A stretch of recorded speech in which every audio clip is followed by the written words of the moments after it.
వివేకానంద గారు ఉన్నారు మనతో పాటు కుత్బుల్లాపూర్ ఎమ్మెల్యే. వివేకానంద గారు నమస్తే. నమస్కారం అండి. సో సుప్రీంకోర్టు ఒక గైడ్ లైన్స్ ఇచ్చింది, స్పీకర్ కి డైరెక్షన్స్ ఇచ్చారు 3 నెలల లోపు నిర్ణయం తీసుకోవాలని చెప్పేసి. సో స్పీకర్ నిర్ణయం ఎట్లా ఉంటుంది అనుకోవచ్చు? మేము ఫస్ట్ సుప్రీంకోర్టు ఇచ్చిన తీర్పుని మేము స్వాగతిస్తా ఉన్నాం. ఇది గతంలో కూడా ల్యాండ్ మార్క్ జడ్జిమెంట్స్ ఉన్నాయి. సేమ్ ఇదే టైప్ ఆఫ్ కేసెస్ లో 3 నెలల్లో స్పీకర్ నిర్ణయం తీసుకోవాలని చెప్పేసి, అనర్హత పిటిషన్లని పెండింగ్ లో పెట్టొద్దు, ఇమీడియట్ గా దీనిపై నిర్ణయం తీసుకోవాలని చెప్పి తీర్పులు ఉన్నాయి. మరి నేను ఒకటే స్పష్టంగా ఈ యొక్క సుప్రీంకోర్టు ఇచ్చినటువంటి తీర్పు యొక్క సందర్భంలో ముఖ్యంగా ముఖ్యమంత్రి రేవంత్ రెడ్డి గారికి ప్రజాస్వామ్యం మీద నమ్మకం ఉంటే, తన యొక్క పరిపాలన పైన పనితీరు పైన నమ్మకం ఉంటే 3 నెలల వ్యవధి వరకు ఆపకుండా ఈ 10 మంది ఎమ్మెల్యేలతో రాజీనామా చేసి ఎన్నికలకు పోతే మన యొక్క గౌరవాన్ని కాపాడడం వల్ల తప్ప మరి యొక్క శాసన వ్యవస్థని యొక్క ప్రజాస్వామ్య వ్యవస్థని యొక్క అపహేళన చేసే విధంగా, మరి కోర్టులు నడిపించే విధంగా తీసుకొచ్చుకోవద్దని చెప్పేసి నేను ఈ సందర్భంగా వారికి సూచిస్తున్నాను. అనవసరంగా స్పీకర్ గారిని ఇబ్బంది పెట్టి దీన్ని కాలయాపన చేసే విధంగా, దీంట్లో ఇంకేమన్నా లూపులు దొరుకుతాయి అని చెప్పేసి ఆ పని మానేసి, నిజంగా వారికి దమ్ము ధైర్యం ఉంది కదా, ఆయనకి నేను సవాల్ విసురుతా ఉంటాడు కదా ముఖ్యమంత్రి రేవంత్ రెడ్డి గారు, ఇప్పుడు వారి యొక్క పనితీరు పైన నమ్మకం ఉంది.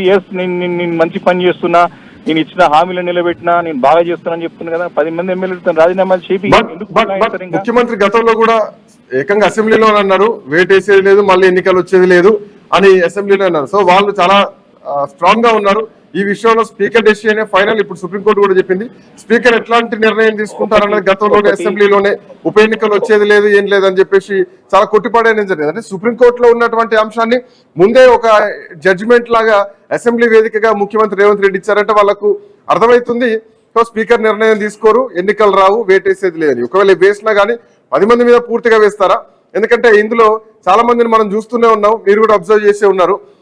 కొంతమంది పార్టీ మారలేదన్నారు, కొంతమంది దేవుని కండు అన్నారు. ఎవిడెన్స్లు ఎక్కడా సరిగా లేవు. సో మీడియాలో వార్తలు లేదంటే ఆ ఫోటోలు ఇవన్నీ ఫేక్ అంటూ కూడా చెప్పినటువంటి సందర్భాలు కూడా చాలా ఉన్నాయి. ఇప్పుడు ఒకటి స్పష్టంగా మనం అర్థం చేసుకోవాల్సిన విషయం ఏముందంటే, రేవంత్ రెడ్డి ముఖ్యమంత్రి గారు అన్ని వ్యవస్థలు తన గుప్పట్లో ఉన్నాయనుకొని వ్యవహరించడం అనేది తప్పు.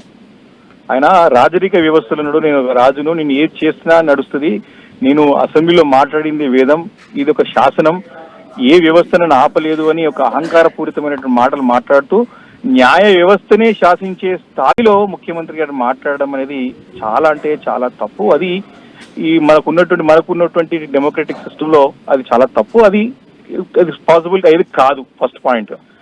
రెండోది, మీరు చెప్పినట్టు మీరు స్పీకర్ గారు ఏ నిర్ణయం తీసుకోవడం, వీళ్ళు డిస్క్వాలిఫై చేయడం అని మనం ముందే వారు చెప్పారు అని చెప్తున్న మాట ఏదైతున్నదో, speaker is only a presiding head. Yes, మా శాసన వ్యవస్థకు అంతా కూడా వారే హెడ్. స్పీకర్ ప్రొసీడింగ్స్ అయ్యేటప్పుడు, అసెంబ్లీ వ్యవస్థ వచ్చేటప్పుడు అంతా వారే.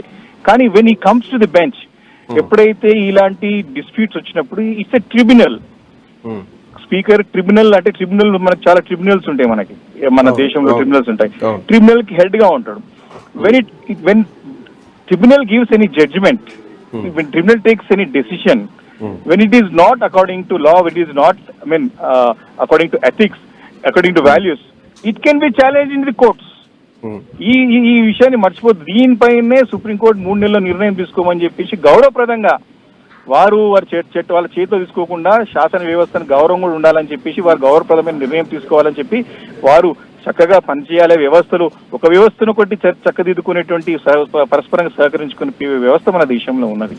కాబట్టి దీంట్లో చాలా క్లియర్ గా మేము తప్పించుకొని తిరుగుతాం, బుకాయిస్తాం, మేము ఫిరాయింపులు చేయలేదని చెప్పేసి ముఖ్యమంత్రి గారు మాట్లాడుతా అంటే అది అవమానకరం. ఆ ముఖ్యమంత్రి పదవికి అంటే దానికి ఒక మచ్చ తెచ్చే రకంగా మాట్లాడడం అనేది కరెక్ట్ కాదు. ఒకటి నేను సూటిగా ఈరోజు ప్రశ్నిస్తా ఉన్నాను, ఛాలెంజ్ చేస్తా ఉన్నాను. ఈరోజు మీరు కేంద్రంలో రాహుల్ గాంధీ గారేమో, మీరు డిఫెక్ట్స్ ఎవరైతే పార్టీ ఫిరాయించినటువంటి ఎవరైనా సరే ఎమ్మెల్యే కానీ ఎంపీ కానీ తక్షణము వారిని డిస్క్వాలిఫై చేయాలి, అనర్హులుగా ప్రకటించాలని చెప్పేసి ఏమో రాహుల్ గాంధీ గారు మాట్లాడుతూ ఉంటారు. అదే పార్టీ చెందినటువంటి రేవంత్ రెడ్డి గారేమో నేను పార్టీ ఫిరాయింపులని ప్రోత్సహిస్తా అని చెప్తానంటే ఇది ఇంత అవమానకరం. వాళ్ళ పార్టీ సిద్ధాంతానికి ఎవరు వ్యతిరేకంగా పనిచేస్తున్నారు, దానికి సమానం కాంగ్రెస్ పార్టీ చెప్పాల్సి ఉంటే రోజు ఇది. రెండోది, మీకు నిజంగానే మళ్ళీ మీకు ఉంది కదా, మేము రాష్ట్రంలో బాగా పనితీరు 18 నెలల్లో దేశానికే model, rare model, role model అని చెప్పుకు తిరిగి ఢిల్లీ వీధుల్లో విర్రవీగుతున్నారు కదా. మీరు 10 మంది ఎమ్మెల్యేలతో రాజీనామాలు చేపియండి, ఎన్నికలకు రండి, మేము ఛాలెంజ్ చేస్తా ఉన్నాం ఈరోజు. కాబట్టి ఈ యొక్క మన సిస్టమ్ ని మనకు అవమానపరిచే విధంగా వ్యవహరించడం మానుకోవాలా. ఇది కరెక్ట్, సరైన పద్ధతి కాదు.